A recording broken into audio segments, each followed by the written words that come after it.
All right.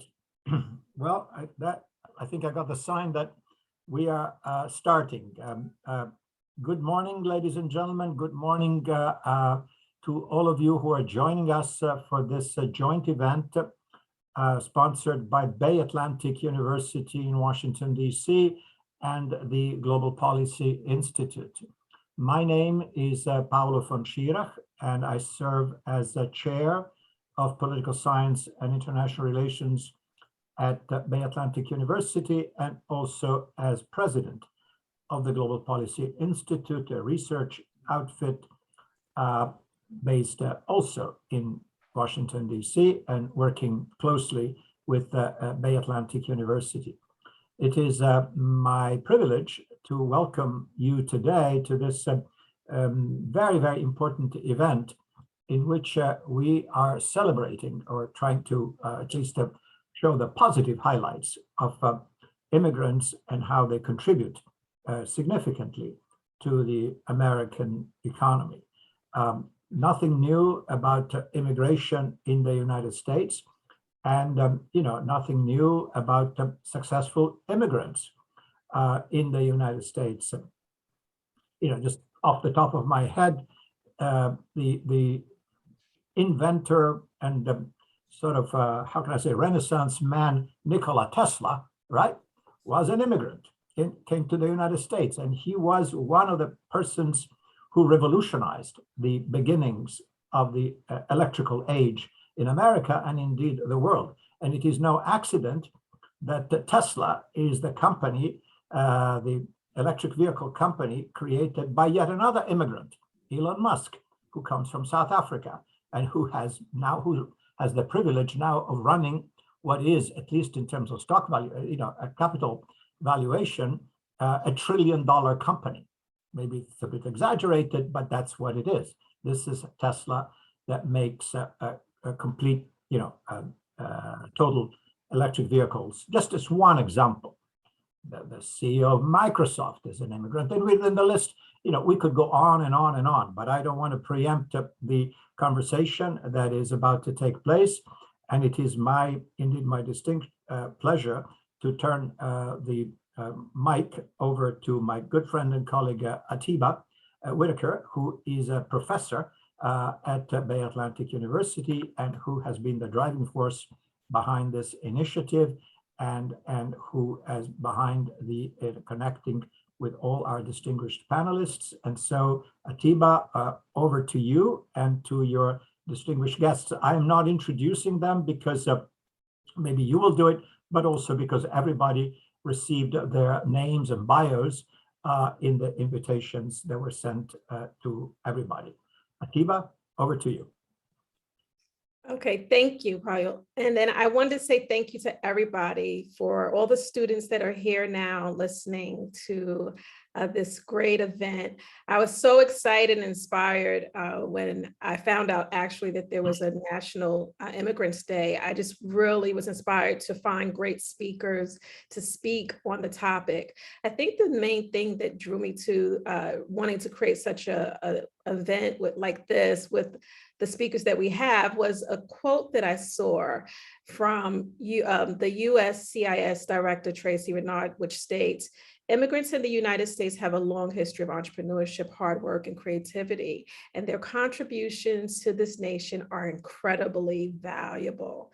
Now, this section of the event, I'm going to lead this, and we're going to talk to two great women powerhouses. Woohoo! And I'm so excited to have them up here with me. And I just thought it was so cool when I heard about Julia. She is Julia Lemberskiy, and she is an immigrant from Russia. And a clear example of the quote that I just read a few minutes ago. She is an entrepreneur, a hard worker, and creative that has contributed to startups like PopChew, Catalyst, Aerospace Technology, Double, True North, Nacho, and others. And as an investor and a current company owner, co-founder of JJ Studios. Her partner is a co-founder and managing director of JJ Studios, and her name is Janeesa Hollingshead.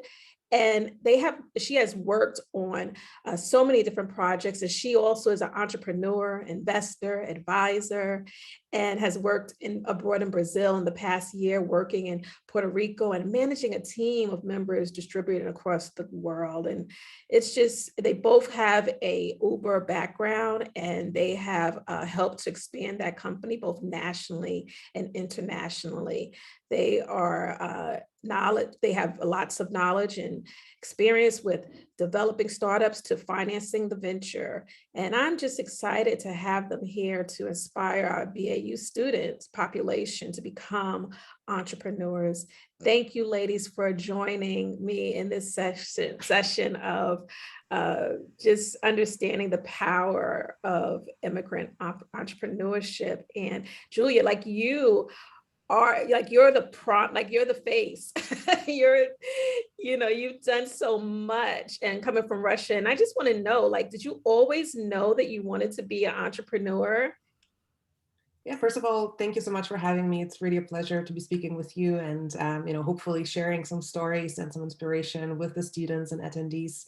I would say both my immigration and my entrepreneurial journey started fairly early on. So actually, when I was 7 years old, I did my first immigration from Russia to Germany with my mother. So that was a whole, first experience of immersing myself in a completely different culture, learning a new language. And so I had, I guess, the privilege to be learning some of these skills and the resilience and everything that comes with being an immigrant at a very young age, which, shaped, the coming years in my career quite heavily. And then over the course of my career, I had also then immigrated and worked in places like London, Amsterdam, spent some time in Asia, and then, eventually some years ago, immigrated fully to the US. In terms of my entrepreneurial journey, so I think for a lot of entrepreneurs, there's something in their past that shapes that decision to become an entrepreneur. For me was the fact that I was born in Russia, around the fall of the Soviet Union. The economy was a bit of a mess, as many people studying history know. And so at the same time, it gave rise to a lot of entrepreneurship because the state-run organizations were falling apart. So it was really up to the individual to find ways to, make money to survive. And from a very early age, I started seeing these entrepreneurial activities that I now understand are entrepreneurship in my family. So for example, like my grandmother, some people they look forward to see their grandma to get like nice food and whatnot. For me, it was, she would pick me up from school and set up a table for me in front of her kindergarten back then and say like, okay, here are all these the hats and whatnot I bought, sell it now to your classmates. Wow, oh my goodness. Until you sell the hats that I made or bought, we're not gonna go home. So it was a bit of tough love, but it was a great learning experience, for sales and for entrepreneurship generally. And then when we immigrated to Germany with my mother, so obviously I was very young, I assimilated pretty quickly, but she back then in her mid-30s, for her it was quite a tough immigration journey, not having any of her diplomas recognized, etc. She kind of had to start from scratch. And then so while, growing up and seeing her, she then became my role model for, she tried to set up multiple companies. She had a travel agency for a bit, which was kind of my first job, then helping her with the travel agency from age 10. Then she tried to do, some real estate work. So constantly, the struggle of like, I need to find a place to kind of fit in and also, be successful and, provide my child with this better opportunity in this new country, even though I am, disadvantaged in many ways in terms of not speaking the language fluently, not having like an education that's accredited here, etc. So that certainly inspired me a lot. And the older I get, the more I realize how much it's, shaped, the years to come. And after seeing all of that, I knew that I wanted to do something with business. Up until age 15, though, I had no idea what that meant. I knew like you had to wear a suit and that's kind of it. And then I know like we're going to chat later about some books, but when I was 15, a friend of mine actually gave me the book Rich Dad Poor Dad, which was my first introduction. Oh yeah, I remember that book. Yeah. Yes, like entrepreneurial literature, and like I read it cover to cover within like a day, and I realized, okay, so I think this is the thing that I thought I'm going to be doing, but couldn't really put into words before.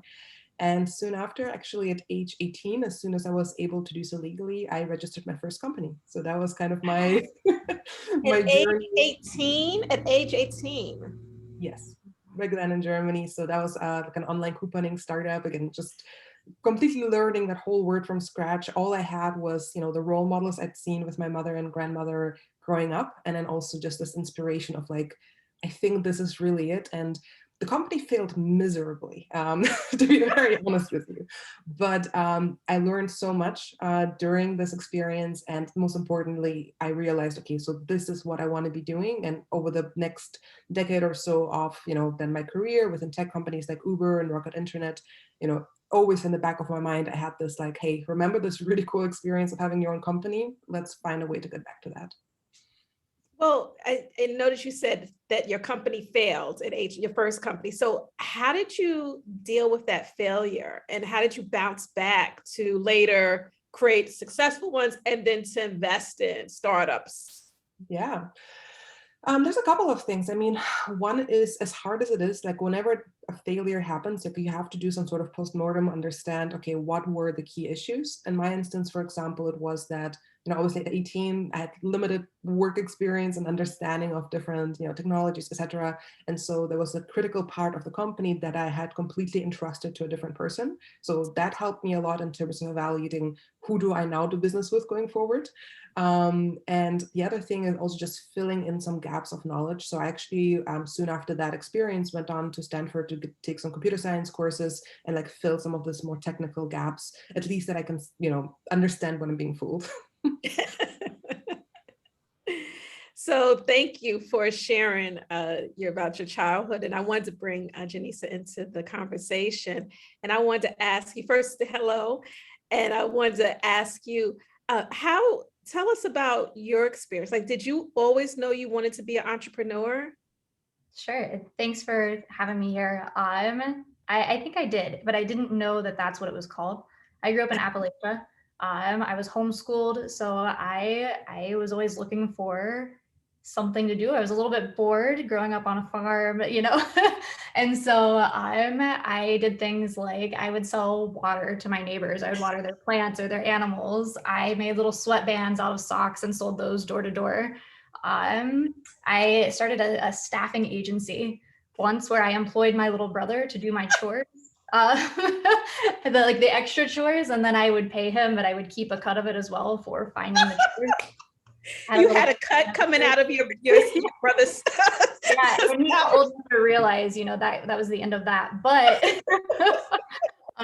yeah, I was always interested in doing something on my own. I didn't know it was called entrepreneurship.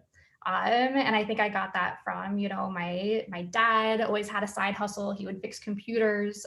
He was a truck driver, a garbage truck driver. So to make extra money, he would fix people's computers or build them a custom computer or something like that. That also gave me the background in tech from the time I was very young, because he would show me how to take the computers apart and how to work with them, and got me interested in that at a really young age. And so I went to, when I went to college, I graduated when I was 20 from Ohio State with a degree in economics. I thought I wanted to work in finance. But I worked for a large investment bank in a support role, and I wasn't very good at it because I didn't want to follow the processes that were in place. I was always looking for something to make it better or come up with ideas. And I actually got fired from that job. And that's when I really got into startups and started understanding what entrepreneurship was. And I was like, this is the right path for me. This is the right path.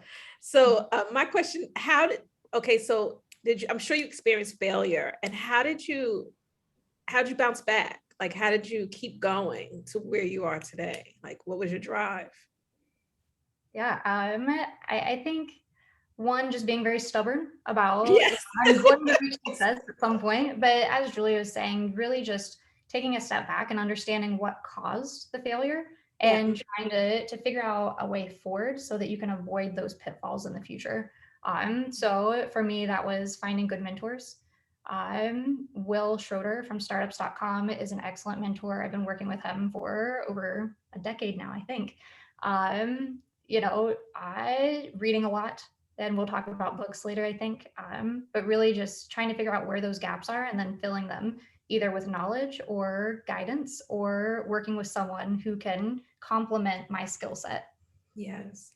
I think that that's, both of you make so many great points, and it makes me think about how I was as a little kid. Like I had a side hustle. Like I would go and get the newspaper from around a C-town, which was free, and then go 2 blocks and sell it for a nickel. I knew that you had to move it to a different zip code. You couldn't sell that.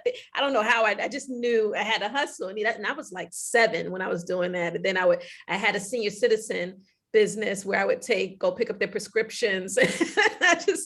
And my drive was because I was hungry. I wanted to get some, peanut butter cookies from the C-town. They had peanut butter cookies for 50 cents. And then I wanted a Helen pizza. I grew up in Jersey City. And so I had a goal every morning when I woke up, I needed to earn $2 so I could get the things that I wanted to get, for the day. And so I think we all learned that and have that drive. And it's so amazing. Thank you for sharing your stories. I love what you said, Janeesa, about you picked up a mentor. And I would like to, talk to y'all both about that. And because I too, I remember I knew that there was areas that I was weak in that I needed to learn from. And I remember asking, I worked for Nike headquarters. And so I asked Larry Miller, he became my mentor. He was the president of Brand Jordan. And I remember I wasn't scared to ask him. I just asked him. I figured if he said no, somebody else would say yes. But he said yes. And that was a great mentor to help me create Schirach. So can you tell me, Janeesa, a little bit about how you got the courage to ask someone to be your mentor, and how did you recognize that you needed some extra support? Yeah, I think so. I was so young at the time that it was obvious that I didn't know what I didn't know, right? So I would read something, or he was my boss at the time at startups.com. He would show me something or tell me something, and it was mind blowing because everything was so new. I was like, oh, I didn't think about it that way. And so it kind of naturally evolved with him, but he encouraged me to go out into the community as well in Columbus, Ohio, which was where I was living at the time. And I start looking for people who were A players, people who were very successful, had a lot of experience, and reach out to them and just ask. Like you were saying, the worst they can say is no. But then one of the things that really helped with finding mentors and keeping mentors was I tried to be as helpful to them as possible. So everybody needs something, whether that's an introduction to someone else, or maybe they need, coffee picked up for them, or something as simple as that, or maybe they need some manual research that they just don't have the time to do. I would offer my time. I would offer introductions to people I had met previously, which got more valuable over time as I expanded my network. But I really tried to make sure that I was providing as much value for them as possible, and then following back up with them later and showing them how I took their advice, how it impacted me, and making that feel good moment for them. Yes, mentors love that follow-up, and they love to see, okay, I gave you some of my time. They don't say this directly, but I know it's good to, I gave them, like, how did you use it?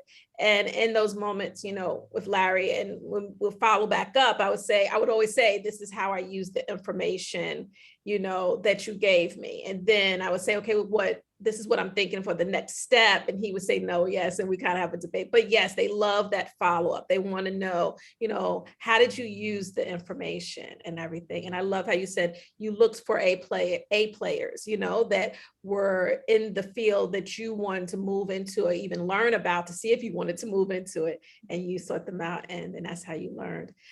Thank you for that. Julia, I have a question too. Can you talk a little bit about your mentors, and then also, how do you manage the no's or the rejection? Mm-hmm. Not only of, like, if you ask a mentor, somebody to mentor, they say no, but even of ideas that you may have, and they say, oh, I don't like, I don't like that idea. How do you manage that? Because that sometimes can push, us, that we're venturing out to become an entrepreneur. Mm-hmm. It may make us run, but it doesn't, because a lot of us are stubborn. Like, Janeesa said, we are stubborn. We want to keep trying, but how do we manage the no's? Yeah. So I'll answer the first part of your question first, and I wholeheartedly agree with what you and Janeesa said about mentorship. For me as well, mentors were absolutely critical in kind of my career and my success. But a lot of people also ask me, how do you get a mentor? And it's not typically as straightforward as like coming up to someone and asking them, right? Like it's more about, building that relationship. And you can use the same skills that you need anyways as an entrepreneur to be building these relationships, right? But what do we do as entrepreneurs? We seize as many opportunities as possible until something sticks, right? And so I took a very similar approach when, back in my teens, late teens, early 20s, I was building up my mentorship network. I would just, say yes to any conference or to any opportunity to network with people, who were far more ahead than me in their career. And so I agree with you also about like the value in terms of the feedback loop, but the other things are also, making them look good, for example, right? Like whenever they introduce me to their network, speaking very highly about them and everything they've taught me, like giving them as many of these feel-good moments. And then I absolutely agree with, like understanding even at a young age, what sort of skills do you have, or time could be that, that resource, but what else do you have? For example, for a lot of my mentors, like back then, I was doing this computer science thing in Stanford. So I just built a bunch of like personal pages or business websites for them. And that was like a huge value add for them. They wouldn't even like know where to start, or I would do some social media marketing for their own companies. So, it is definitely like a reciprocal, relationship where, you need to show some sort of value, but I think it's fairly easy because all of us have, some sort of resources and skills to share. So that's on the mentorship. And regarding to the no, I think the further you are in your life, the better you probably start dealing with no's or not letting them personally affect you so much. Early on in your career, the first couple of no's you get are devastating, right? And that's just because you start realizing that like no's are much more common than yeses. And so what helped me at this early stage realize that was just reading a lot of autobiographies, interviews, those sort of things where, people who I look up to who are already very, very successful speak openly about, yeah, we got rejected here. And there's so many of these stories, right? And I think it's just really important to kind of keep reminding yourself of them. And then also I would say, just generally, resilience is kind of part of that. And it's a really important part of entrepreneurship. Yeah. You need to have a reason to still keep pushing, even if things get hard, even if you keep getting rejections.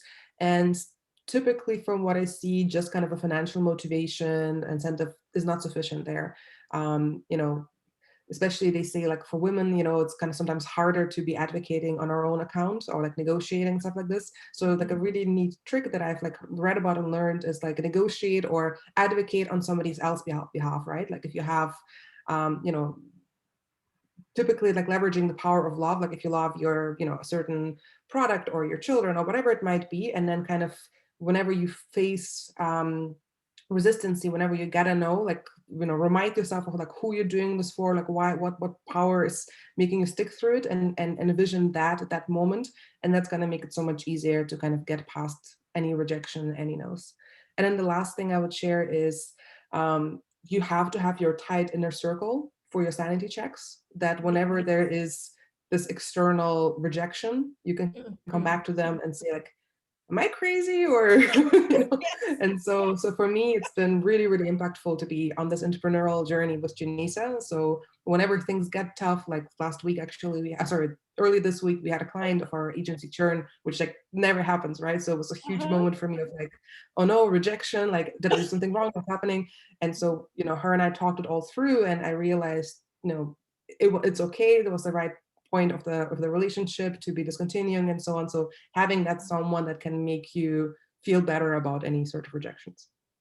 That was so good. That's absolutely, you hit on so many wonderful points. That was so good. I guess I now have another question. When you're thinking, like when you're starting a business, like how do you build those partnerships, or how do you find it? How do you find the partnerships needed to build the startup when you don't really know where to look or how to connect? So you have an idea, and maybe you've even gotten your license, but you don't know how to build the partnerships, that because that's very important along with networking. So how does the students do that? How do we do that? So that's an excellent question. And to be honest, for the most part of my entrepreneurial career, I prefer to be a sole founder. And I thought like, I can do this better by myself. Like, if there's gonna be conflicts, if there's a partner, I was very much kind of, not a great team player when it comes to that. I think the best analogy I can use is marriage, right? Like it's very similar, like, building a business partnership is kind of similar to marriage. And marriage is also this really mystical thing, like suddenly someone comes in your life and then you spend all your time together and it clicks and like you could make this big commitment. And it's kind of similar, I guess, with the startup partnership, right? Because like, so Janeesa and I were working together quite closely at Uber, and already back then I was like, I think if I ever do a company at some point, she's like top of my list. She's the one. Kind of accidentally came into my life through this particular project we were working on at Uber, and then just the stars aligned with unfortunately I was also losing the job at that point, and the business marriage was formed. So I'm sorry I don't have a more practical approach, but it's really more again about looking out for these opportunities, like throughout your career, trying to think back, who was this person who I was really impressed with, who never let me down, who I feel like I can spend more time with than with my spouse. Because again, if you're starting a business, if you're building a business, you're constantly together, you're constantly building, brainstorming. And especially I would say it should be a person that you've seen kind of at their worst, in a way that you've seen how they react under pressure, you've seen how they react, if when they get rejections, like all those sort of things. And if you like the way that they work through these things, that seems like a good co-founder. Okay, now I don't know who approached who and who proposed to who, but this is my question. I don't know who proposed to who, so I'll just leave it open to whoever wants to answer this question, But how do you get people to join your startup? How do you get somebody? Okay, so if you have this idea, and you feel I think they would be great. Like, how do you approach that? And especially if you have limited resources, you're probably just starting now. All you have is an idea. Like, how do you get the buy-in? Like, how do you get them to join with limited resources? And how do you get the buy-in from that partner or that potential that you think that would be great for your organization or for, nonprofit or for profit? Well, Julia proposed to me. And honestly, I was kind of hesitant. I was nervous to fully go into my own thing during a pandemic. I was like, I don't know if this is gonna work. But what she did is she really sold the vision. And she touched on a lot of points that we had in common in terms of our values and what we were looking for. And she built the vision of this is what I think we can achieve. And we set up check-in points. We have pancake hour, which is where if something is going wrong or is not, if one of us is frustrated or, we have problems that we need to address, we can do that openly. We have dedicated time for that. I love that pancake hour. Can I join sometime when I'm going through? I don't know if you want to. We were lucky to have really good leaders at Uber as well. So that's like one of the things we kind of, a little bit stole from them. But yeah, I would just kind of reiterate what Janeesa said. I think it's all about the meeting of, shared values. And, when you talk about starting a business, like typically you will want someone who feels as strongly about what you're trying to build as the other person. Just whatever that product might be, if it's a restaurant or if it's the next revolutionary tech startup, it doesn't matter, but you both need to live and breathe. We need to have experienced the pain point before that the clients, the future customers are experiencing. If there's no value buy-in or vision buy-in, it's not really going to work at this early stage. And so actually what Janeesa and I did shortly after she said yes, we met up in Puerto Rico of all places, and we just, for a whole day just sat in a conference room and tried to figure out, okay, like what are the values that we share as individuals and how can we build a company based on these values? So, both her and I had very similar experiences, within like the tech world. We've, went through our burnouts and all that stuff. And we just wanted to make sure, work doesn't dictate our life, that we build towards something that, we have financial independence. We're no longer dependent on a paycheck, that we're able to establish our personal brands and so on. So there was like a list of criteria that, was really important to us. So important that we actually recorded the video and just made sure that, we have this thing whenever things get tough, we can rewatch this and relive this conversation and be like, okay, this is why we're doing this. We can handle this little blip of, rejection or client churn or whatever it is.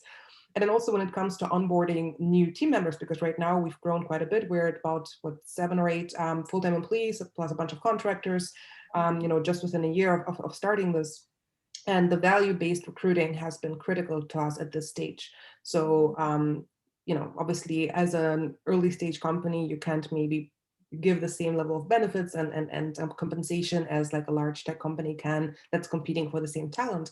But it's really important to, again, sell these first employees on the vision, and then also understand, what is important to them that is not just the compensation. Like, for example, one of our more senior kind of project managers, like, I know she recently had her third baby, and like for her, it's like just super important to be very flexible about work hours and being able to take the time she needs. So, we're building her entire schedule around her needs.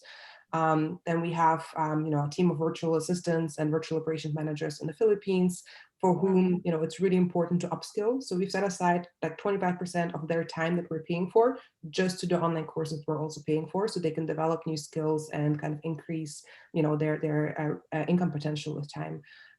We have a developer in the Ukraine who does not like to be on Zoom calls, does not just want to kind of work, get some stuff in writing and just kind of be, just execute on that. So again, we've adjusted how we work with them. And so these are just some examples, but, really understanding, getting the value buy-in and understanding specifically for those individuals what makes them tick, what makes them, happy, and adjusting accordingly. And of course, letting them to be part of the success. Whenever we have a great, client experience, great feedback, we share it with them, we celebrate together as a team. We have them participate as well in a bonus structure that we're developing now. So all these things make sure that our team is, as far as I know, very excited to be with us. Thank you. Well, I wanted to ask, like, you said you started your company during COVID, and this is for you, Janeesa, started during COVID. And so how did you really learn how to manage teams remotely? I'm sure that just manage teams remotely. Can you just touch a little bit on that and how you worked that process? Sure. So we did this actually at Uber as well, because we had multiple cities that were live, and you can't be in all places at once, right? And so we implemented this with our own company as well. We have set responsibilities that people need to have. You have to have complete clarity on who does what, when, what the expectations are, right? Because if somebody doesn't know what is expected of them or what they're supposed to be doing regularly, it's not going to happen. And as a manager, it's your responsibility to make sure that that's very clear. So we set those up. We have project management tools in place. So we use Asana right now to manage projects and tasks. And then we also brought in, as Julia mentioned, we have a senior project manager to help with organizing things and delegating and making sure we get reporting regularly. And then we had a lead on our VA team. And basically, you want to make sure you have people in place that you trust and that are very good at delegating and rolling things up, so they can manage a few people, and then you manage directly a few people, and everything just kind of runs smoothly at that point. Thank you. Thank you both for that. So I now want to just ask you another question. I want to kind of transition, back into the entrepreneur. We talk about entrepreneur, but really talking about entrepreneurship in a way that, how do you overcome fear of the start? And then also, do you have any tips or suggestions that you can give us on once you overcome the fear, then what do you do? How do you start the business? How do you start it? I can start with overcoming the fear. The scary part about starting a business is that we all know about these failure percentages. Yes. Right? Like that's all we hear. It's like you're most likely going to fail, right? Like 90%, 99%, whatever. Like that's the first thing that comes into mind. But the thing is, there's a lot of other statistics there that a lot of people don't look at. And so if you have a very kind of numbers-driven mind, then I encourage you to look into statistics of what happens if you do succeed, right? Like if you have a 10% chance, 5% chance, whatever the failure rate is, success rate is in your industry, of within a couple of years of hard work, completely transforming not just your life, but the life of your children, grandchildren, and there's plenty of data on that it is possible. And just because, a particular company has a 90% failure rate, doesn't mean that you as a person have that. Just start another company if this fails, and another one. Most entrepreneurs, most successful entrepreneurs, if you look at them, have 3, 4, 5 sometimes failed companies in their past. So that's totally fine. So just to kind of rethink the numbers if that's kind of your kind of your way to go. The other thing I think that stops people from jumping heads into entrepreneurship is they're pretty comfortable where they are. They have a nice cushy job, a nice benefits package, and to be honest, I am just as guilty of that. Also my years at Uber, as you probably all hear about these tech companies where you have catered lunches and all these benefits. It's very cozy. And so in our case with Janeesa, it did take the pandemic and the layoff as a result to making that plunge, even though in the back of our heads we kept thinking that we should do it at some point. So I don't have a good solution of how to not feel cozy in your current job. If you do, that's great. But just seize opportunities. Like if your life is shaking you awake and presenting an opportunity like a layoff or something like that, maybe this is like the sign you've been waiting on this whole time.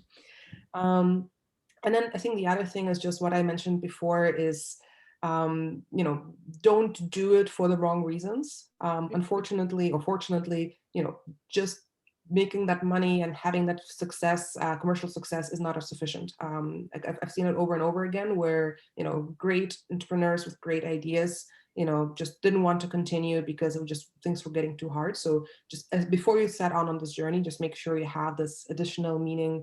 If you're doing like a social enterprise, for example, it could be, that particular industry you're excited about, the problem you want to solve in the world. If it's starting a restaurant, it's, your love for a certain food, for, the hospitality, for the experience, whatever it might be, just make sure that's really clear, that you have written it out, like somewhere in a poster in your office or whatever it is, that you will need that reminder. It will come to this tough point.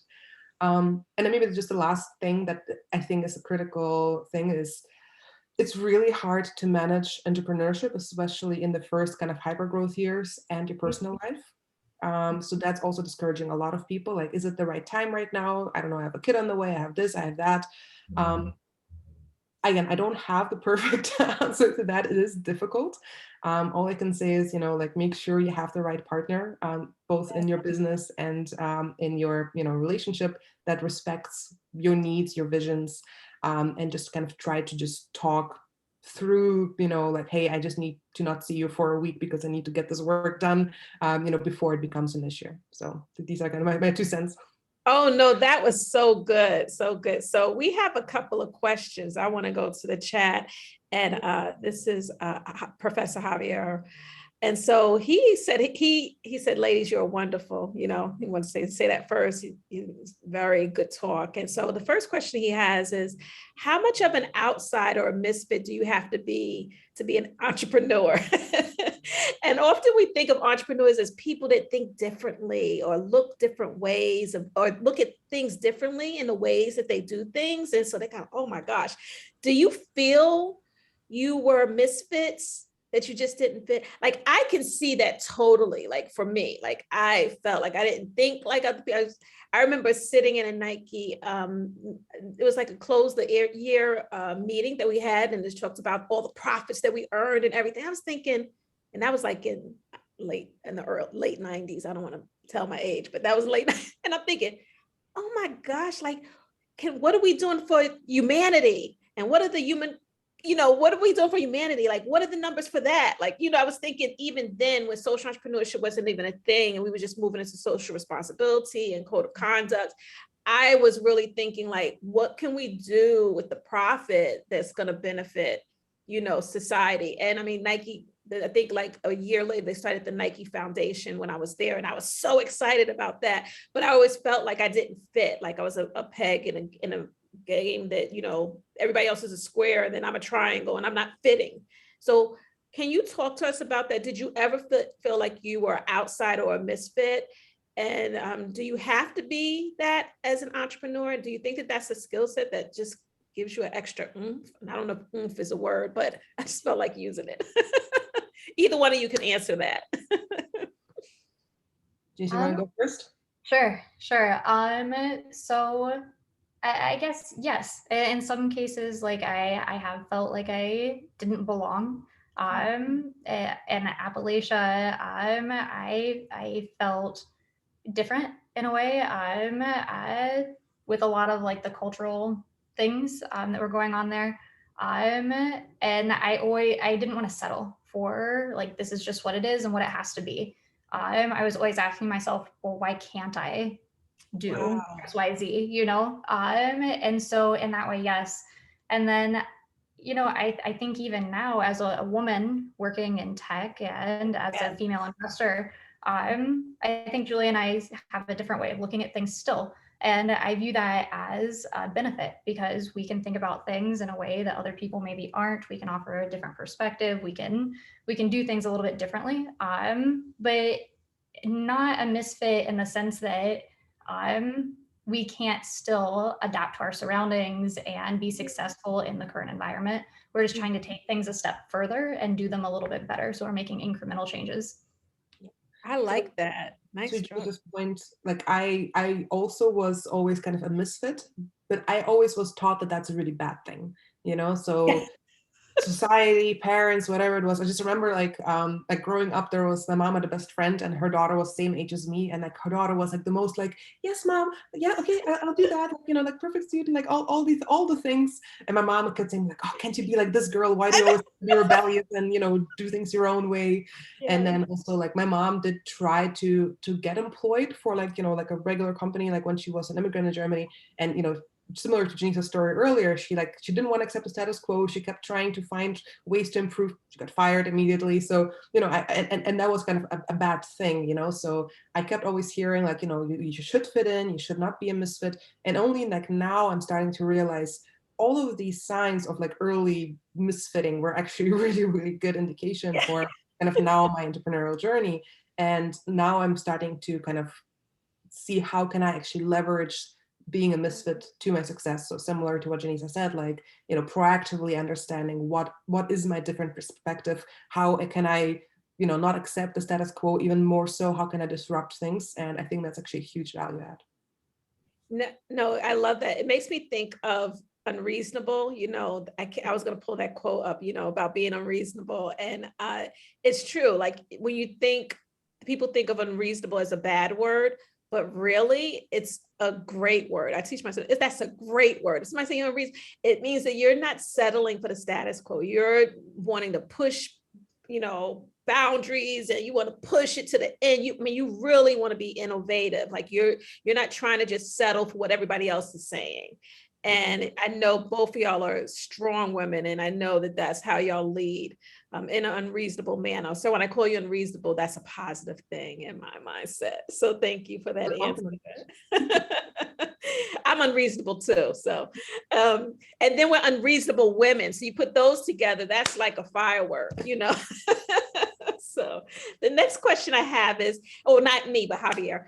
You have experience starting business. What initial funds did you gather for the start of your first business? And I'm sure when you was 18, Julia, you probably had zero funds. I don't know. I'm just guessing. You may have like $45.50. I don't know, but you'll let us know. But did you use your own fund savings, and did you approach family and partners? And what advice do you have in that regard to the students that's listening and those that are not even students? Like, where would you gather the funding for your idea? So I think what's so exciting about living in this day and age is that it requires so much less capital now to start a company than it did in any previous time in history. Yes. And I would just really recommend to seize this opportunity. I mean, you can go to any website builder and have your website live for like a $10 hosting fee, you know, within a couple of hours, watch a YouTube video of how to put it together, done, your first, you know, business is live. You know, and there's, you can even test and launch a business before actually putting any money down at all. And I'm sure Janeesa will speak a bit more to that in terms of protoselling. But, you know, so first tip is, don't think that not having the money is a reason not to do your business. Like there are ways. I mean, JJ Studio was started without any sort of funding. All, you know, we had to have some savings because we didn't initially have a lot of revenues. So just having a little bit of savings, just to make sure that you feel secure enough that if you don't turn a revenue immediately, you're going to be, you know, able to make rent, stuff like this.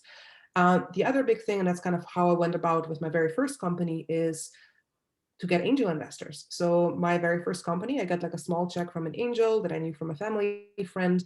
And it's very similar to what we had spoken before regarding, mentors. So there are people that have a lot of, experience, a lot of money, whatever it might be, that asset, and then you can give them something, in return. So with angel investors, and both Janeesa and I are angels, and we've spoken to a lot of angels about this. It's less about the financial returns. Angels are very clear that, 99% of the checks they're going to write, they're never going to get back. But, they also understand the math on the other hand, that this one check can result into like a 10,000 multiple or something if they invest it into Uber, one of the first angels.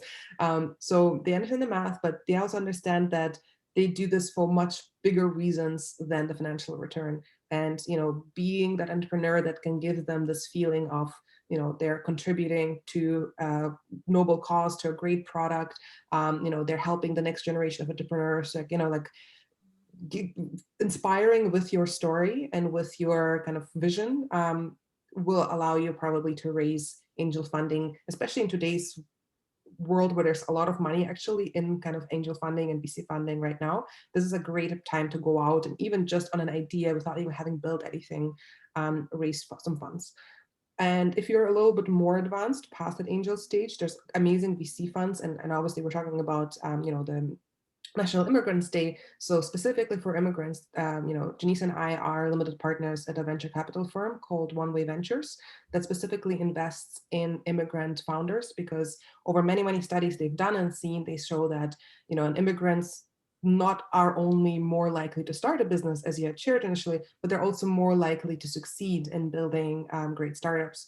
So find whatever VC firm or other types of funding that is available for your specific situation. Like if you're an immigrant, if you're like whatever it might be, that many of them have their specific thesis, and approach them with that. And they're going to be at the very least excited to tell you how you can raise money if it's not through you. And then last but not least, I would just say, don't underestimate grants. There's a lot of wonderful government grants available for entrepreneurs, small business loans, etc. I would just say that some of them can take a while to wrap your head around and do all the applications and stuff. So I would just recommend to work with someone who has gone through this journey before, be it a mentor or be it like a contractor you find who has experience. But that's probably an excellent starting point, to get some, in a way, free money to kind of get you to the point where you want to start approaching professional investors. Thank you so much. Another quick question. Multitasking. There's a lot of evidence that entrepreneurs often also work while building their business. Can you speak about your experience in that? And either one of you. Do you want me to? I'll go first. Mine's quick. Julia's is more expansive here. So yeah, I think it can be a way for entrepreneurs to not run out of personal runway, meaning not run out of funds themselves while they're trying to build their company. Because if you run out of money and you can't pay your rent or you can't buy food to eat, your company is you're gonna have to close your company, right? And so a lot of entrepreneurs do work while they're starting a company up to the point where they're turning business away or their business growth is stunted because they're working, and that's when they quit. I have other things that I do. I'm a moderator for startups.com. So I moderate founder groups as a contractor on the side of our business because I enjoy it and it gives me access to founders, and I get to learn about what they're facing and learn about new industries and things like that. So I think, yeah, it's totally possible as long as you're not stunting your own venture's growth while you're doing these things. I like that. Yes. As long as you're not stunting your own vision's growth. Yeah, I love that. Thank you. It's powerful. Julia has a lot of things that she does. So I will just preface it by saying it's not just me or a couple of people that I know. Polyworking, as it's now becoming. Polyworking. Oh, I love that term, polyworking. My most the trend I'm most excited about for the past year and a half, especially with people now working remotely. A lot of people I know, myself included, now have multiple full-time jobs because you cut out some inefficiencies for commute, for other things, and so you suddenly find more time in your day, and you start seeing that sometimes you can combine more things into your day. So for example, on top of running the studio, I also work full-time for a venture capital fund and also do some other things. So, and a lot of people I know are doing the same. They're, CEOs of one company while also running a family office, while doing investing, while doing this, while doing that. And again, if you have that flexibility in terms of having some form of control over your schedule, which again, more and more employers now realizing that flexibility is oftentimes more important than compensation. So, negotiating the flexibility of being able to, do contract work or doing your business or whatnot, at the same time while fulfilling your full-time job responsibilities is becoming, a more and more bigger thing that I'm really excited about. Thank you. Okay, so we have some student questions. The first one is, how do you overcome fear and failure? How do you overcome fear after you failed at the first time? Repetitive. I think Disney failed, like, I don't even know how many times Walt Disney failed. It was a lot before he founded Disney. But so if you could mention something, talk about that. And then the other question is, like, I know we talked about mentorship, but how do you find a mentor? And if you have a limited budget, so you may not have access to different places or people, I would say, in my experience, LinkedIn is a great way to connect with people in different fields. And you can just ask to have, if you find, I like to search different topics, and you can search different topics you're interested in, and then you can ask them, hey, can I have a Zoom meeting with you, just an informational interview, just to hear about what you do and just to learn more about you. And you can start that way, that dialogue. But I'm going to ask you both to elaborate on that. And then the last question that he has is, and my last question is, how do you find your customers if your business is online? So, okay, Janeesa or Julia, whichever one wants to answer that. Julia, you want to take the first two and I'll talk about proto-selling for the last? Oh, Sure. okay. Sounds good. So I think it's kind of coming back to this point of being misfits. At some point, once you get a lot of rejections, like your business didn't work, and then your parents tell you, we told you so, you should have become a doctor, and then you get this, and then you get that, and then, you just keep getting it, and then your misfit inside of you wakes up and you're like, well, I'm gonna prove all of you wrong, And that's kind of what happened to me after my first company failed, because I realized that, commercially the company failed, but in terms of the learnings, the network, all these things I got from it, and then on top of that, just being pretty angry about the fact that it failed, especially because it wasn't at no fault of my own, except that I decided to co-found with the wrong person. So you harnessing that energy of that anger over your first failure can be very powerful to give you, the desire to do it again. And again, this is if you're an emotional person. If you're a rational person, again, look at the stats. I can't think right now top of my head of a successful entrepreneur that hasn't failed repeatedly before with their businesses before becoming successful, because you need to have gone through these failure kind of lessons to know how to navigate them. Like, no one just wakes up one day and knows exactly how to build a successful business. Like, you have to go through that experience of failure. And then in terms of the mentor, again, I think it's just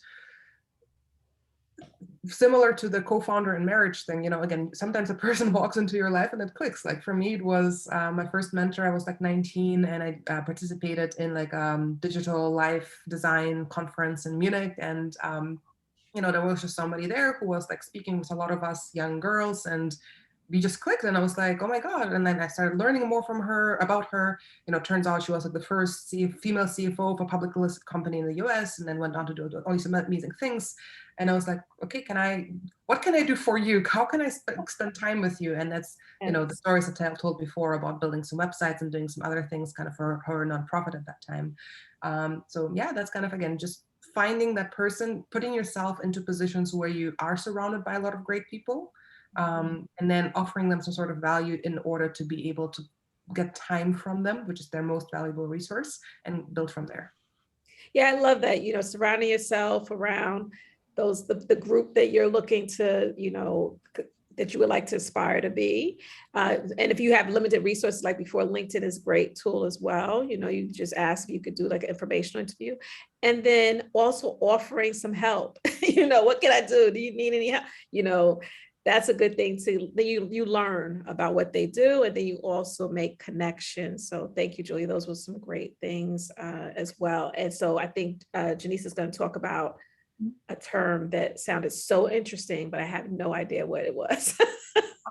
Yeah, so protoselling, how do you find Yes, customers for your protoselling, yes. business online? And you can do this whether your business is an online business or not, as long as you have a website. And it's something that we actually did when we were figuring out business ideas. We were testing something called the Laptop Light. If you go to the laptoplight.com, I think it's still running.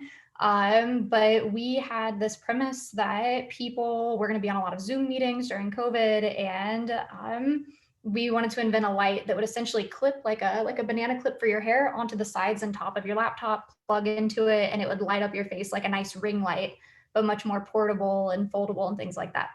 So what we did is we created the website on GoDaddy. That was what, $15, something like that, Julia? We got some photos mocked up we didn't even build the product yet, but we mocked up some photos of what we thought it would look like, and we hired a designer on Upwork to basically do like digital renderings of it, so it looked real. In different colors, and do a couple of GIFs or videos with it. That was also very cheap. What, $50, Julia? Yeah, like 70. Wow. 70, yeah. And then we did hire an engineer to actually build a prototype to make sure it would work. And that would have been a couple $100, a few $100, something like that, just to make the prototype. And that's the materials from, I think we got it off Alibaba. And he ended up not working out. So Julia ordered the materials and she built it for free, and it worked. She has the prototype. And then we put up some ads on Facebook, and we pushed them towards our website so that people could pre-order. And we figured out, this is the type of computer that people have, the type of charger that they need to have for the connection to the computer. And this is the color that people want. And then from that, you essentially have market validation, and you have a list of customers who have pre-ordered things, and you can refund the ones that you can't fulfill because maybe only 1 or 2 people ordered this thing or requested it. But then for the others, then you can start actually manufacturing the item or making the item and selling it.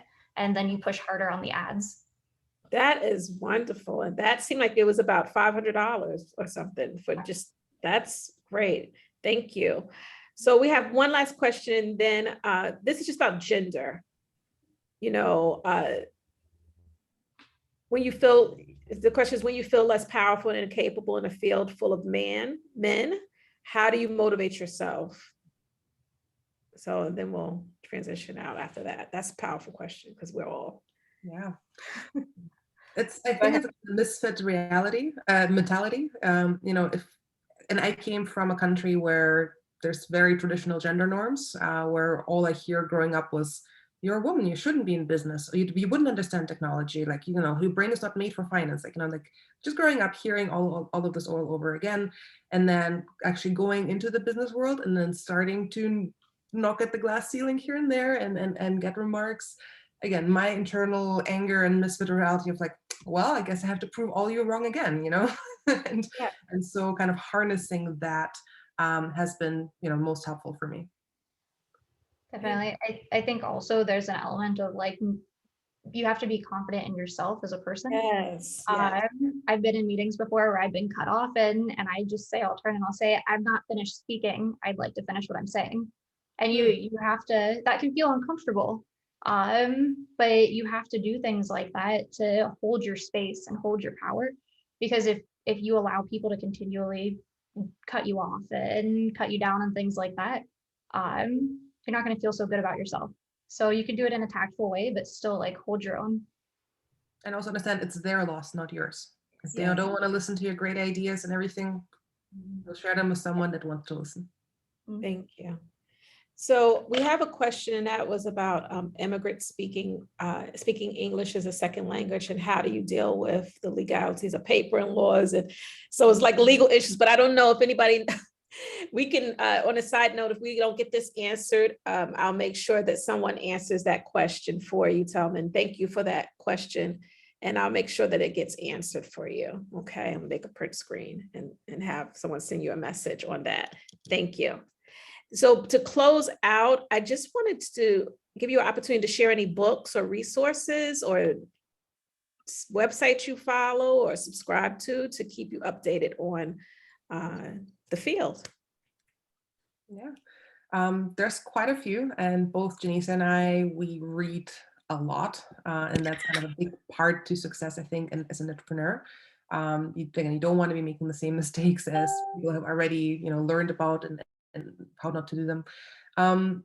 Startup Owner's Manual is a book I quite enjoy. It's more so for tech startups, but it's applicable generally. It's a pretty big book, but just good to have on your desk to flip through for certain situations when you're starting out.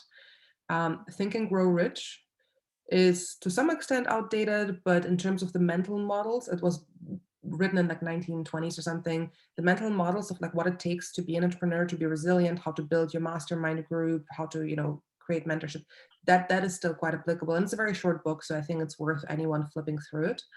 And then I'm a Tim Ferriss fan, as I know many are. 4-Hour Workweek was a really impactful book for me because, if you can fit an entire 40 hours into 4 hours by using a lot of these hacks in this book and, virtual assistants, etc., imagine how much work you can get done if you're working 60, 70, 80 hours as an entrepreneur. So, both Janeesa and I have been able to adopt a lot of these things to really just multiply our impact. And then, of course, Rich Dad Poor Dad, as I mentioned earlier, for me, it was a great starting point to get into this mindset of not thinking like an employee, like someone who linearly grows, like I give you an hour of my time, you give me $30, whatever it might be, but how to change that mindset to an exponential mindset of investing and being an entrepreneur. Oh, thank you for that. Thank you so much, Julia and Janeesa, for this hour. You were great. I learned a lot. I know that everybody learned a lot as well. And so I just thank you for your time and just your energy and your positivity and all the words that you gave the students and those that's watching. And I know that it was extremely helpful because it helped me as well. So thank you again. We just give you a clap and a snap. And our pleasure. Thank you so much for having us. Thank you so much. So now we transition to hour 2 with Javier, Professor Javier Miranda. And I hope I said your last name correct. Did I, please? Yes. Okay, wonderful. So I want to just read his bio and as we begin to transition, and then Paolo will take it over. Javier Miranda is the deputy head of the Department of Structural Change and Productivity at Halle Institute of Economic Research in Germany. He is also the associate professor of microeconomics, productivity research at the Friedrich Schiller University, Jena. Javier began his career at the U.S. Census Bureau in the District of Columbia after receiving his PhD in economics from American University in 2004. Previously, in joining the census, Javier was a research consultant at the World Bank and Urban Institute. Javier has published papers in the area of business dynamics, production growth, entrepreneurship, job creation, innovation, and firm financing. Among his publications are articles in the Economic Review, Journal of Economic Literature, American Economic and Journal Microeconomics, Review of Economics and Statistics, IMF Review, World Bank, Economic Review, Journal of Bank Valuation and Economic Laws, NBR, ER, Microeconomics Annual. Javier has received the U.S. Department of Commerce Silver Medal in 2020, the U.S. Department of Commerce Bronze Medal in 2011, and the Census Bureau Directors Award for Innovation in 2007. His contributions to data infrastructure are notable. Javier was responsible for the development of the longitudinal business database, the business dynamic statistics, the business formation statistics, the statistical longitudinal business data. Javier has edited 2 NBR books in the area of entrepreneurship and innovation. Javier has recently stepped down as the president of the board of Southern Ministry as an adult education and job readiness program designed to address root causes of poverty, illiteracy, and violence in the Washington, D.C. to relocate to Lemberskiy, Germany. I hope I said that correct. We are so honored to have you here with all your amazing credentials and just that you would come and stop in and just chat with us. And so I'm looking forward to this next session, and I'm going to turn it over to Paolo. Many thanks indeed, Ateba. Thank you for the splendid work you've done to organize the entire event. I'm honored to be part of it and to take over now for the second segment. We thank you and the 2 distinguished speakers who talked about their own experience, at some length and provided texture to this whole, entrepreneurial journey, which is complicated, as we've seen, with a multifaceted. But so, Javier, welcome. He's for those of you who joined maybe a little later, he's joining us from Germany.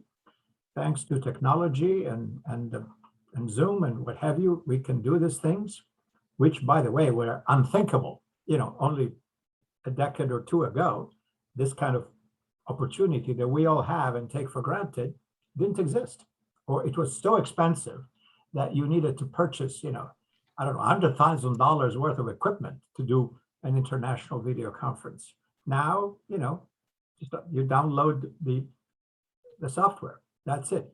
I'm just saying this so that obviously this is the outcome of somebody having ideas and somebody being an entrepreneur at some point, doing good things that facilitate dialogue and communication and exchange of ideas on a planetary scale at zero cost, which I find it rather, well, almost zero at least, find rather extraordinary as we are talking about immigration and entrepreneurship and cross-pollination and what have you. So, Javier, first of all, welcome to you. And by the way, for those of you who joined us, a bit later, let me just quickly reintroduce myself as Paolo von Schirach, Chair of Political Science and International Relations at Bay Atlantic University and President of the Global Policy Institute. So, Javier, welcome again to you. And why don't you just lead us into this complex topic. Give us your initial thought at how you frame the argument. Obviously, you have a great deal of hands-on expertise and scholarly expertise in, having worked for the Census Bureau. For those of you who may not, well, you can explain what the Census Bureau does. I don't want to preempt that, but it's one of the most fundamental tools to give America, policymakers and the citizens in general, kind of a snapshot, a granular snapshot every 10 years or who we are as a nation. So, Javier, just tell us what your initial thoughts on this. Thank you, Paolo, very much. Thank you, Ateba, for the invite, and BAU University. Really appreciate the invitation. I love being here today to celebrate Immigrants Day. I'm an immigrant, and I'm proud to be one. I'm an outsider, and the first message that I want to convey is, it's good to be an outsider. I want to echo some of what Julia and Janeesa said. You can bring your skills, find your skills, and change the world. You can. So, but before I go into my remarks, I just want to also thank Janeesa and Julia. What a wonderful, enjoyable hour. It's a delight to hear you talk and share your experience. And I want to also echo Ateba that your spirit just comes through, which I think it's an important trait of entrepreneurs, right? That they have this infectious energy. So thank you both. I really enjoyed it. So let me just say, and thank you to all the students as well that are listening to us. So on Immigrants Day, I want to kind of quickly convey kind of two messages, and if anything, if I want anything to take away from what I say, is that is the following two things. We often think of immigrants, and immigrants are often thought of as people that take things from natives, right? From other people, from the native populations. You'll see that immigrants have a lot to contribute to the economy. I'm going to show you how immigrants contribute to the US economy in very specific, strong terms. And I want to echo something that Julia also said, and that I want you to take away from what I'm going to talk about.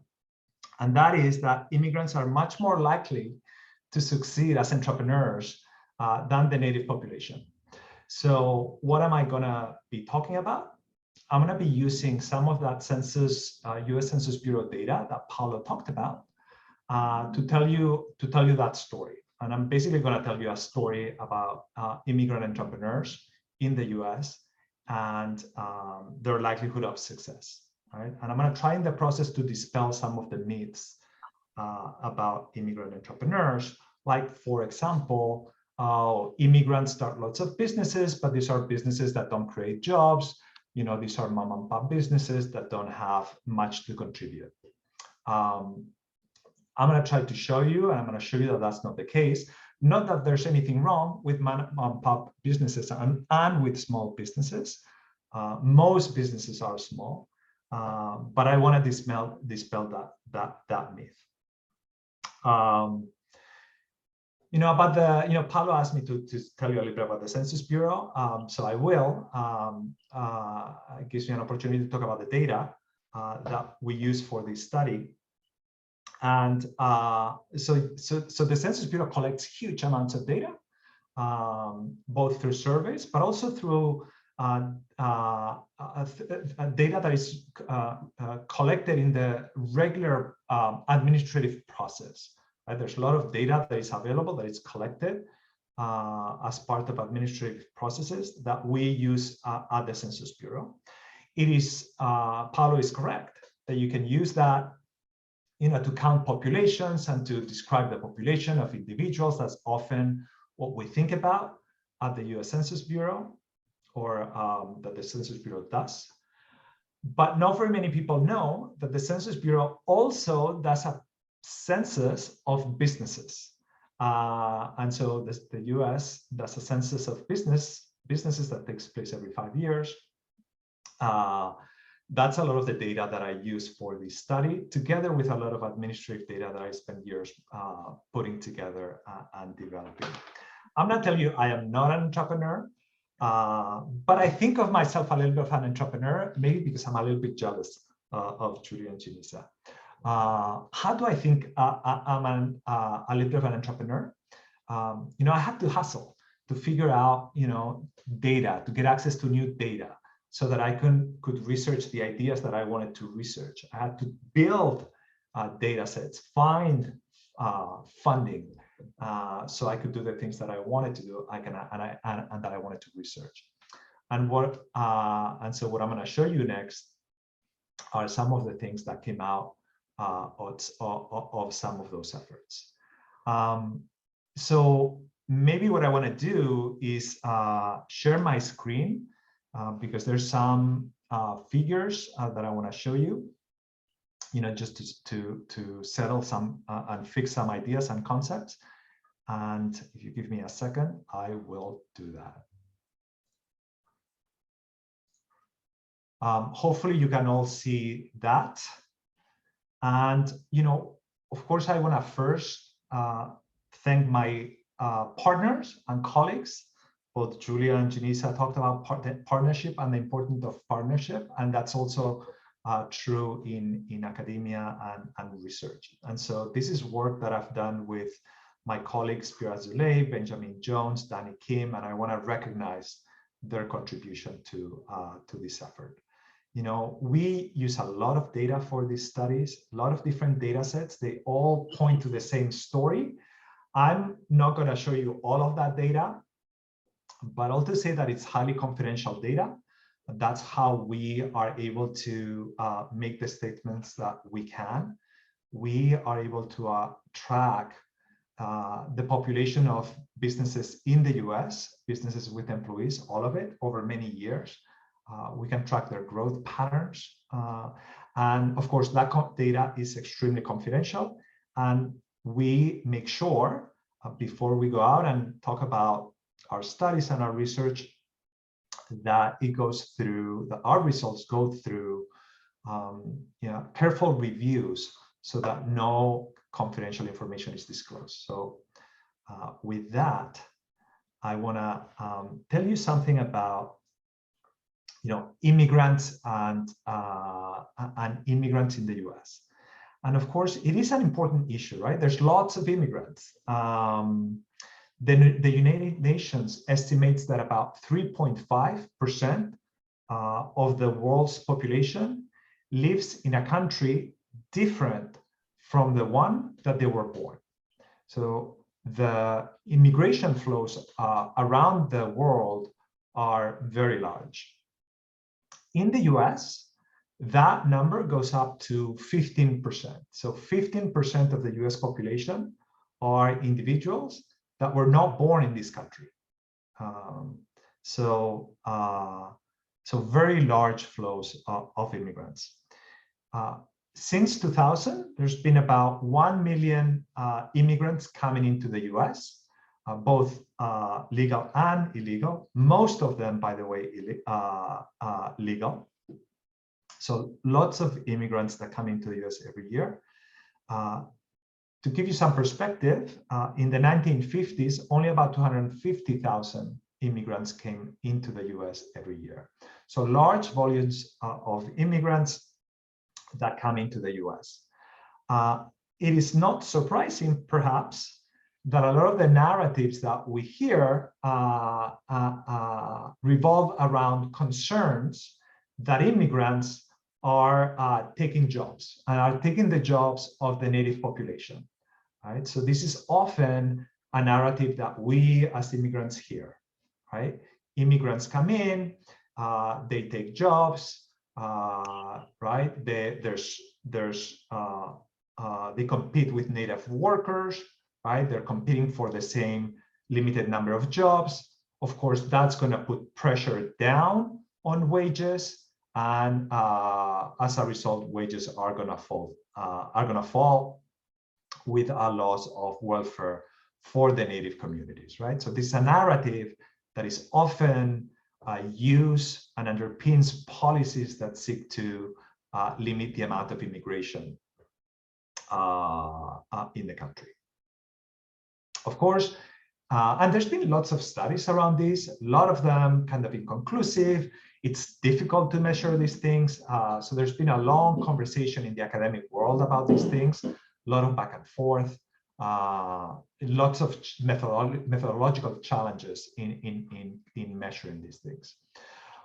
One important thing to say is that oftentimes these studies had a single focus on immigrants as job takers and failed to see and recognize or incorporate in the studies the contributions of immigrants. For example, the contribution that immigrants have as job creators, right? So we do know already from some of the studies in the field that immigrants tend to start jobs, tend to start firms, and actually tend to start lots of firms.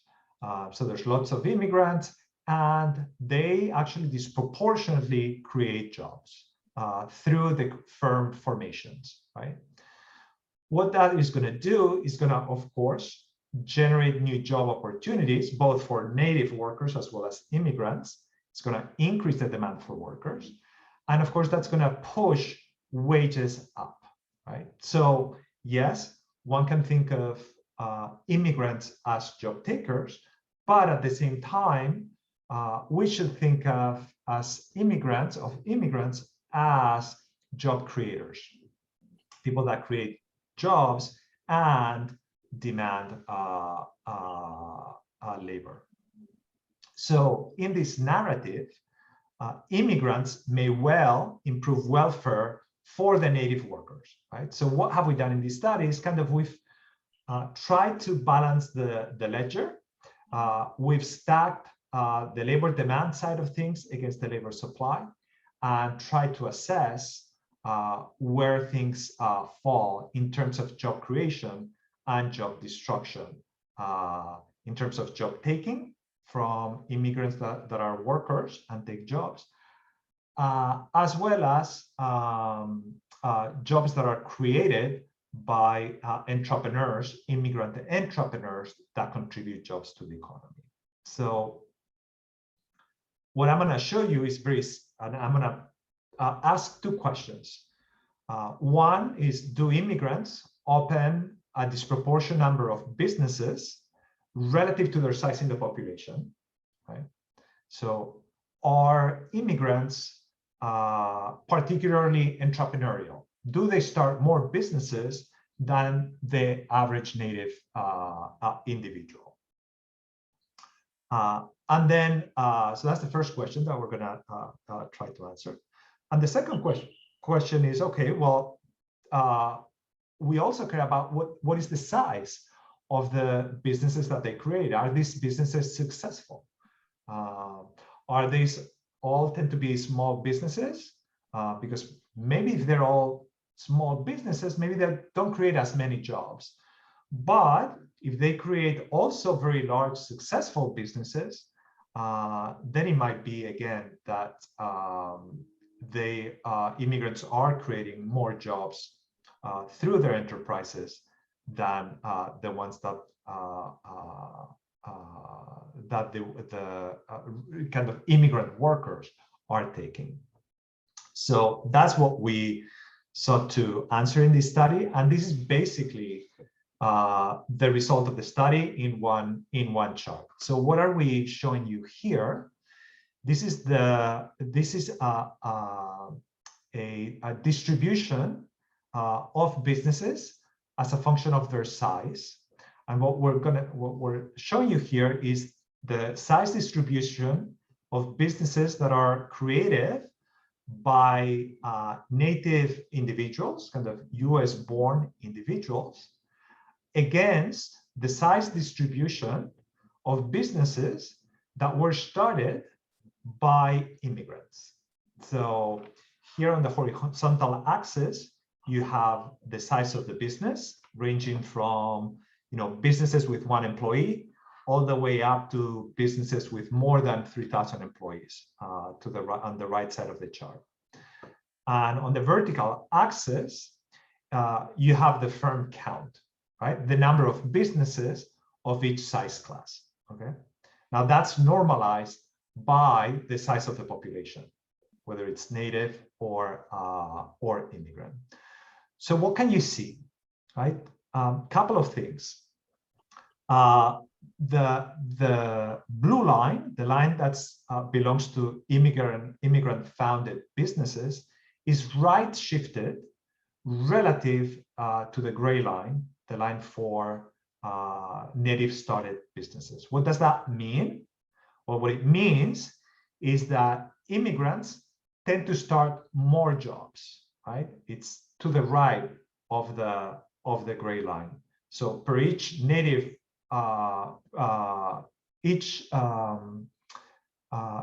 immigrant individual starts on average more firms than the native worker, right? The native individual. The other thing that I want you to account from this chart is that not only did they start more businesses, more small businesses, right? If you go to the leftmost part of the chart, you can see that the blue dot is above the gray dot.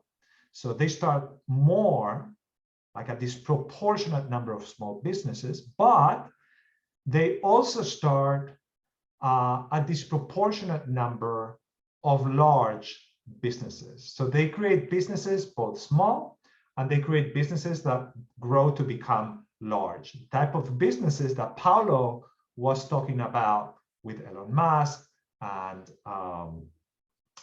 Steve Jobs, and there's many examples. So immigrants are particularly entrepreneurial. We estimate that 0.83% of the immigrant workforce start firms. That's almost double the proportion of native workers that start businesses, right? So much more entrepreneurial. And there's a 80% higher entry rate into entrepreneurship relative to the native population. So what I want you to take away from this chart, immigrants create more jobs that they take, okay? two other things that I want to share with you. And we've talked a lot about tech businesses. Julia and Janeesa talked a lot about tech businesses, and again, often we think of immigrants as starting businesses that are not particularly tech savvy or have no technological content, that they might not be innovative. Here, we're showing you the share of firms in each of these different size classes, whether they're small or whether they're very large businesses. So the share of firms in each size class that own patents. So think of patents as a measure of their innovation capabilities. And you can see that along the whole size distribution, immigrant businesses are more likely to innovate. They're more likely to hold patents. So not only are immigrants creating more businesses, these businesses tend to be more innovative than native creative businesses. So that's important because, of course, technology and innovations have huge externalities in terms of improving our standards of living, the ways that we do our work, the way products are made. So huge externalities in terms of improving productivity in the economy. The third thing that I want to say, and perhaps the last thing before I head it back to Paolo, is that I'm often asked, well, maybe there's some types of entrepreneurs that are coming from certain areas that are more entrepreneurial and innovative, but all these other entrepreneurs coming from all these other places, maybe they're not as entrepreneurial. So we did the same type of exercise and broke up the analysis by the country of origin, right? And we summarize it here by looking at OECD countries, kind of developed economies. Think of it as kind of European economies, advanced Asian economies on the one side, right? That's kind of the blue line. And we contrasted that with the size distribution of businesses that were started by individuals that originated from non-OECD economies. Think of this as the more developing economies. And what you can see is that there's not a lot of difference in terms of the size distribution for individuals that are coming from Europe or from Africa or Latin America. It doesn't matter where you come from. Immigrants tend to be incredibly successful at creating businesses and incredibly successful at creating all kinds of businesses, small businesses as well as large businesses. So one last thing, perhaps, in terms of how do we think this net contribution to the economy in terms of jobs, what does it do for wages for the native workers? And so we did a little bit of calibration with the models that we wrote and we created, and we estimated that for a 1% increase in the immigrant population share actually has a positive impact. It increases the average wage in the economy by close to 0.25%. So immigrants and immigration actually, we estimate has a positive impact on earnings in general and on earnings of the native populations in particular. So with that, okay, I will send it back to you. Okay. Well, thank you so much, Javier, for this great introduction, which offers a rather, how can I say, sober perspective, I mean, based on data. And I wish that all our discussions on this topic could be, factual and data-driven. As we know, they're not in America. That's a fact. I mean, this conversation today is a contribution to sanity, I would think. But I'm afraid that as we know, this is not a topic that is discussed and parsed, by looking at numbers. It's anecdotal evidence. It's driven by what some people may believe is the actual factual truth. And of course, as it's in the news, when you see tens of thousands of illegal immigrants, I know the polite way of saying is undocumented immigrants, but people who have no legal, status or claims to come to the U.S. that barge in through the southern border and creating what seems to be chaos because of the inability of the United States government's, agency to handle this. People say, "Oh my God, look at that! This is crazy. We're going to be overwhelmed. There's going to be no America anymore because there's avalanche of people coming from God knows where that are pouring in and doing God knows what and transforming our society and making America into something else. We don't want that. Stop immigrants." So that becomes an emotional kind of gut reaction to all that. You correctly pointed out that, obviously it's a mixed bag, but that disproportionately among, if you take the immigrant population as a whole, there is a higher propensity to become entrepreneurs and to start businesses, which I think is fantastically significant for America, because incidentally, again, I hope your data confirms this, the propensity to start a business in America, the small entrepreneurs that we all like and love and cherish within the native population has decreased substantially in the last few years for reasons that I think would require an entirely different conversation. But given that trend, the fact that within the immigrant population, we've got this higher propensity, I think it's very positive in the aggregate. But how do you, as an expert, make the necessary distinctions between let's say the poor and in many cases desperate would-be immigrants from Central America, from Nicaragua, from Guatemala, who are fundamentally, correct me if I'm wrong, escaping from misery, from poverty, and the drive to come to America is to try to find a better life. And these people may be, in most instances, unschooled, maybe not particularly literate, even in their own language, as they're Spanish speakers.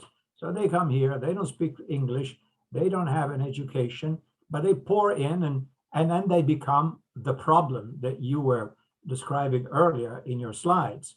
And that causes all this backlash, the anti-immigrant, xenophobic spirit in the United States. How do you put all this in? I know it's complicated, but how do you put all this in context?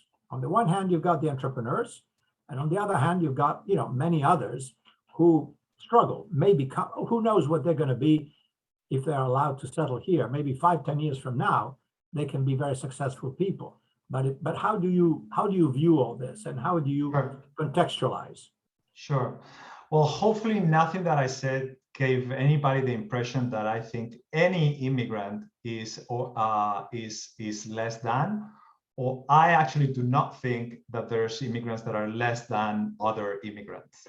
I think of this as immigrant as being incredibly resourceful, right? And we've heard some examples from Julia's life, journey and her mom's life journey.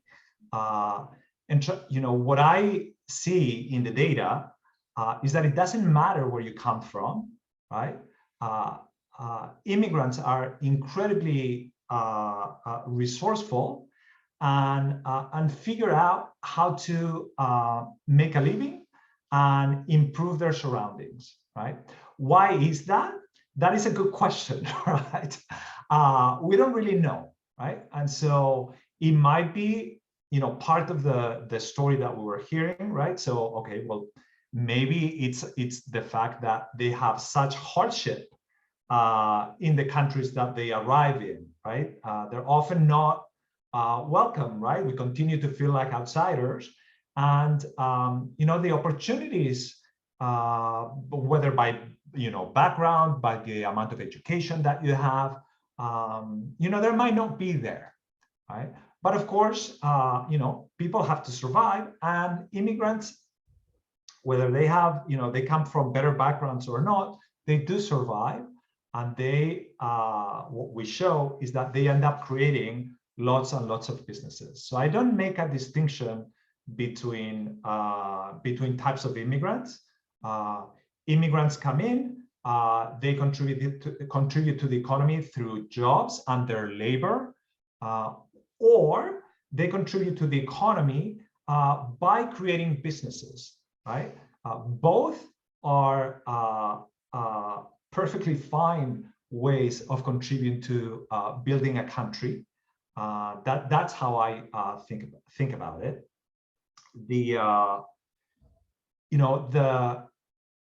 I said, we don't know what's the drive, right? That makes immigrants be disproportionately entrepreneurial. Part of it is, just picking up your things, picking up your house, and moving from Russia to Germany, or from Spain to England, and then to the US.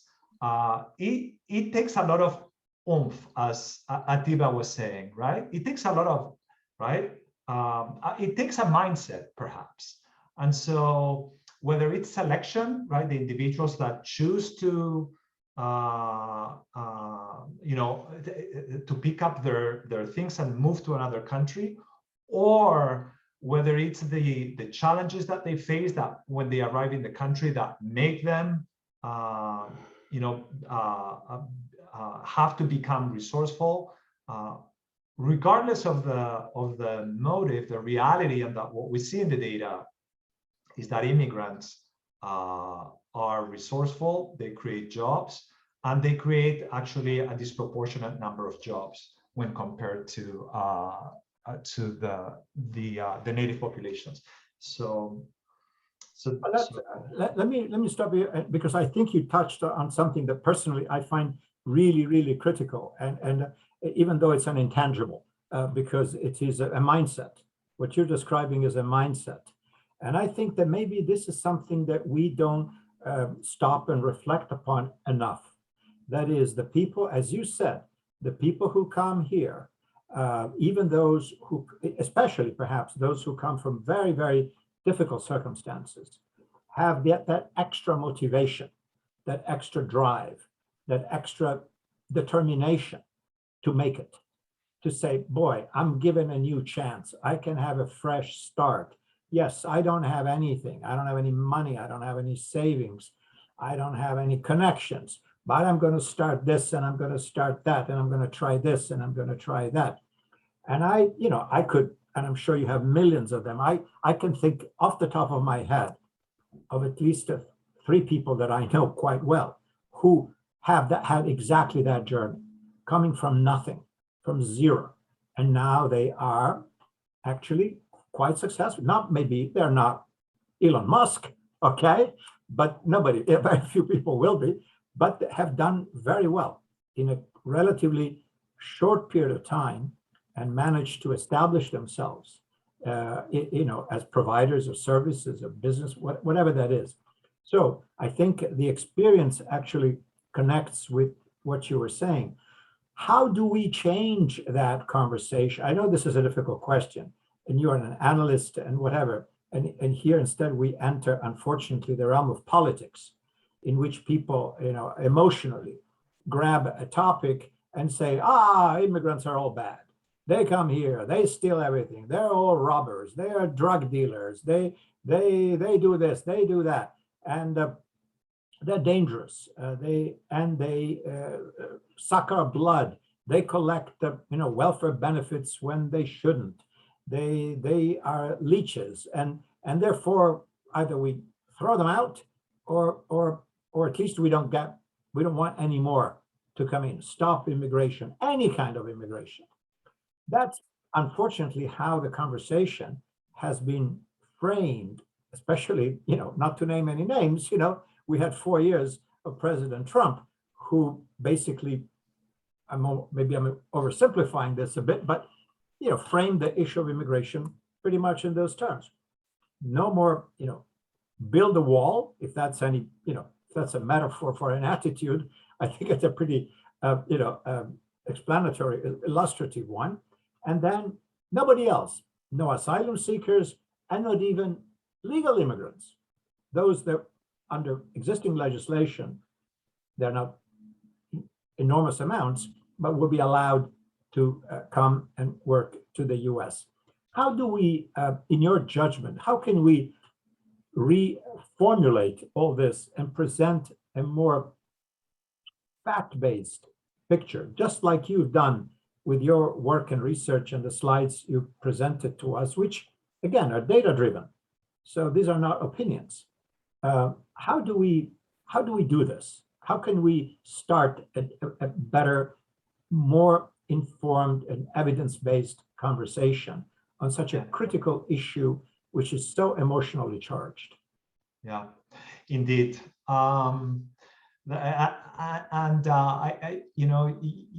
You hit on evidence-based policymaking, and that's of course, as an economist, that's what I wish, right? That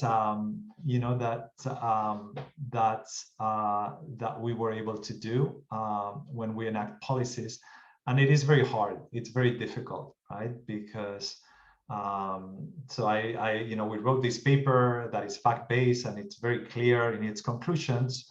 And it comes on top of many years of other people doing research on similar issues, and also finding that immigrants are important contributors to our economies. But it's very hard, right? Because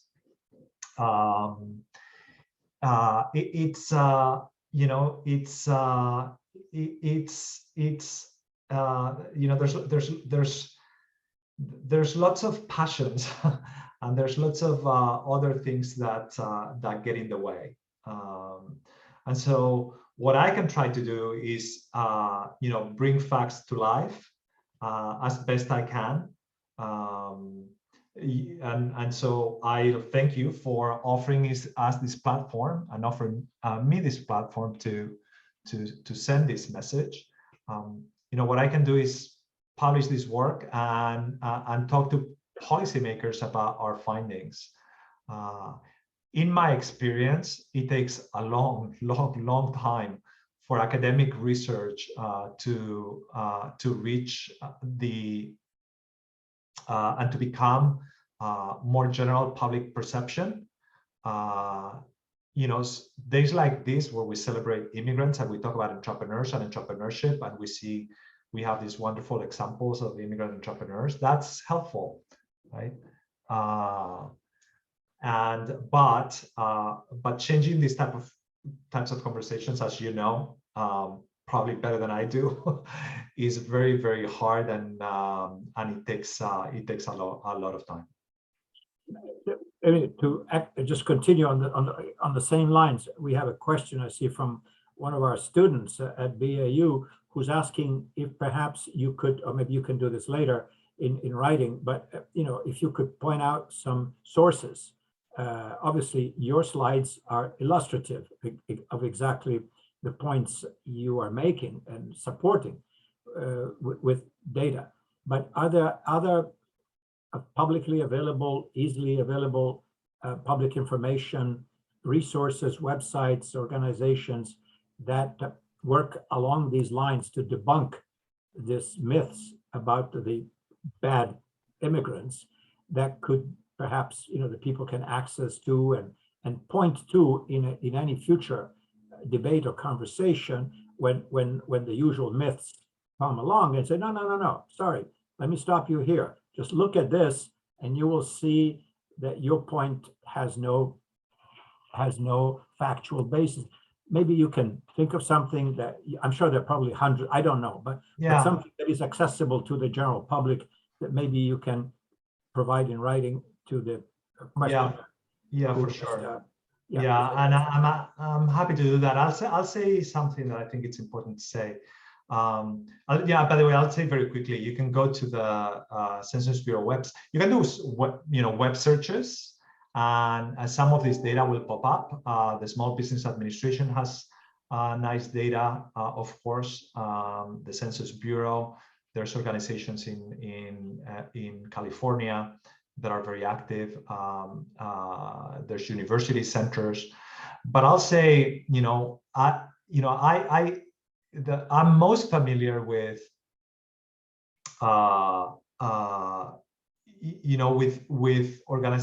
research organizations that are not coming at it from a policy perspective, right? So I'm not a politician. I don't do policy, right? I try to shed light on things that I think are important as a researcher and as an economist. And so what I'm telling you is, and kind of the way I write is from a very much an academic perspective, not from a policy perspective. I think politicians should take, notice of what academics have to say, and hopefully they do. But I see my kind of, in terms of the question that you answered, you asked earlier, and I think what I can do is bring information, right, to the public and politicians, and hopefully they will make use of it. But I was sorry, not to press too much, and you clarified just now that you're not a policymaker and you're not a politician. However, we do have these huge issues. I guess more than one elephant in the room here when it comes to immigration in the United States. And I don't know if you, based on your knowledge of the issue, if you foresee any possible resolution. Again, I understand this is not your area, but let me ask you anyway. For instance, an issue that's been debated now since at least 2005, 2006, and 2007, there was a major initiative, which then was torpedoed in Congress, was to basically provide a path to legalization to the estimated 10, 11, 12, whatever million people who are here illegally, at least technically illegally. And as we know, millions of them have been here for most of their lives, or at least a good chunk of their lives.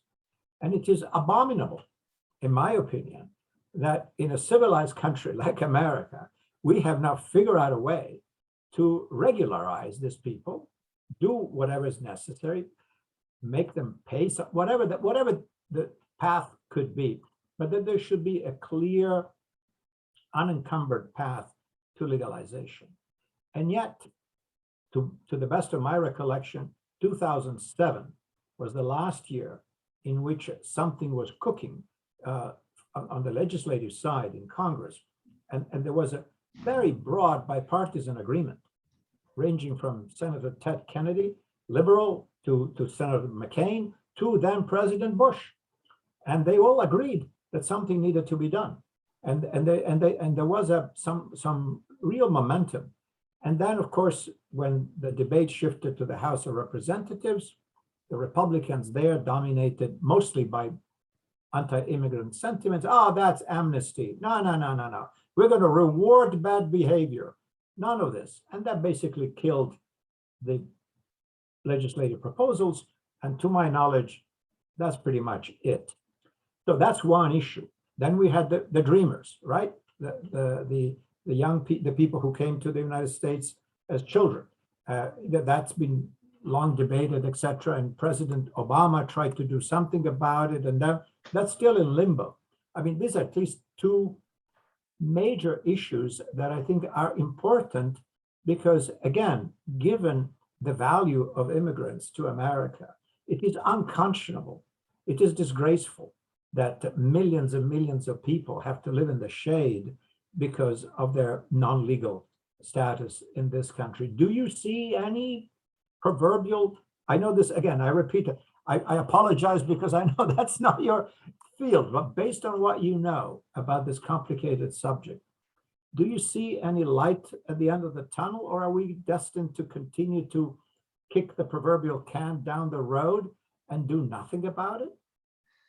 Well, I'm going to say I'm an immigrant and I'm an optimist always. So yes, I think things will change, and things will change for the better, especially after the last few years. And, you know, we have the wonderful examples of Black Lives Matter that is changing the world and all of us at the same time. So I'm certainly an optimist. What I would say, kind of from my perspective, what I know, is that I think the path to citizenship is important, right? So there's no studies on this, but you're making me think of a study that we could do, right? An academic study. I would assume that it's much harder to start a business if you're illegal, right? So I'm sure there's lots of illegal immigrants that would be starting businesses if their situations were different, if their legal situations were different. And so, so a path to citizenship in that regard is a path to creating new businesses and new entrepreneurs in the economy, and for individuals to create new jobs. So that's something that could be looked at in research. We haven't looked at it yet, but you're giving me an idea. So there you go. So I think path to citizenship is important, but we don't have much in terms of evidence on that. My prayers would be that it would be good for the economy in terms of entrepreneurship and job creation. Well, yeah, and probably, you know, the research and the data would support that. The other question, which is kind of a different angle here, coming from another of our students, is the flip side of immigration. If smart, or at least determined people, smart and determined, resilient people, make the decision, which sometimes can be really, really tough, to uproot themselves and come to America, with all the hardships and complications that many will encounter. Not everybody goes, you know, to MIT with a scholarship, right? Some do, but not everybody.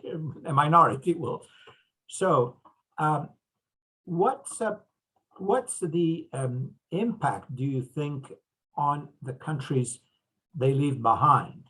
If the determined, resilient, you know, driven people leave because they want to find better opportunity, what happens to the country that they leave behind? Yeah. I personally, you know, I can speak a little bit from direct experience, having worked for more than 20 years in emerging countries as a development consultant. That certainly, take a country like countries like in the continent of Africa, just to mention one, where educated, you know, skilled, trained people are really, really in short supply. If many among them say, you know what, this environment is not particularly rewarding and fruitful, I'm going to take my chances, pick up, you know, fold my tent and go to America and try my luck there. And I'm leaving whatever that is, Ghana or Kenya or, you know, or Ethiopia, and come to America. Is that the proverbial brain drain? I mean, are we then responsible for condemning poor countries to, or indirectly responsible, to remain poor because their precious human capital goes away? Or how do we, or is there any way to, how do we do with this? I mean, is that something we should be concerned about, given the overall objective, I think, of everybody, to see the world in general, you know, develop and grow and reduce poverty and improve welfare for all people. What do you have any thoughts on that? I know it's complicated, but do you have any thoughts on this? Sure. I mean, I'll say the issue of brain drain and is an important one.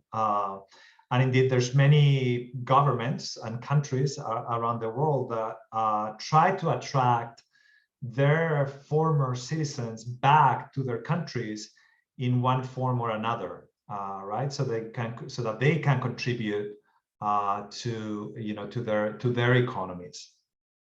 So this is an important question. I'll say the following. One thing that we know from the research is that immigration generates and has a way of generating ties back to the original country. And so, for example, something that we know is that where not only do we know that immigrants create more businesses, but in the process, when they come to this country, to the US, what we also know is that those economies where they land, right, where those immigrants land, end up establishing commercial relationships, much stronger commercial relationships with their countries of origin. So,